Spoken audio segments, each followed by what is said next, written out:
itulah orang yang tak kena vertigo ni memang dia tak faham kan. Kita nak turun tangga pun risau, nak jalan, nak langkah. Doktor kata baru ni dia baru tahu. Kata dia tak boleh duduk luar badan situ, dia kena tering. Itu kan pening pusing. Pening pusing sentiasa. Sentiasa.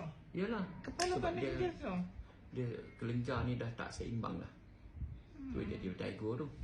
Doktor kata nak rawat baru ni jumpa doktor, dia kata kena bagi hilang stres dulu baru vertigo boleh rawat.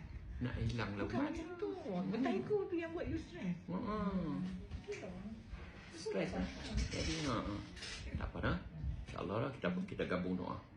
Saya pakai doa, kak doa, kita gabung doa. Minta belas kesian Allah bagi selesai. Supaya hidup sihat. No kak no? Sihat. Pasal apa kena sihat? Kak baru nampak takdir Allah, tarikh mati 93. Macam mana? Lama lagi nak hidup. Dah, urusan mati kita tak tahu, urusan Allah.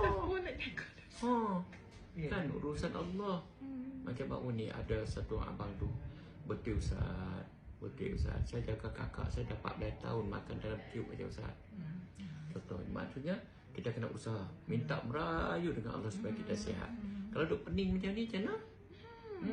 Nak pergi mana-mana pun takut nak. Kereta semua tak bawa tumpang orang. Lepas tu bila kita vertigo, kita jadi stres. Lagi stres. Nak masuk orang tak mau, nak pergi makan nuri tak mau. Orang kau pun tak mau jawab. Orang pun tak mau jawab. Orang panggil pun tak pergi, nak keluar tak berani. Ya. Tambah ni lagi pula. Panas sikit dia. Kena dah. Kena dah? Kena dah. Duduk dalam keadaan tak. Nampak badan sihat. Orang kata, engkau sihat lah. Dah, kita stres lah. Orang kata sihat, orang kata comel lah. Comel sihat sakit kat mana? Tengok duk senyum sentiasa. Manis orang kata. Manis. Yang aku ni.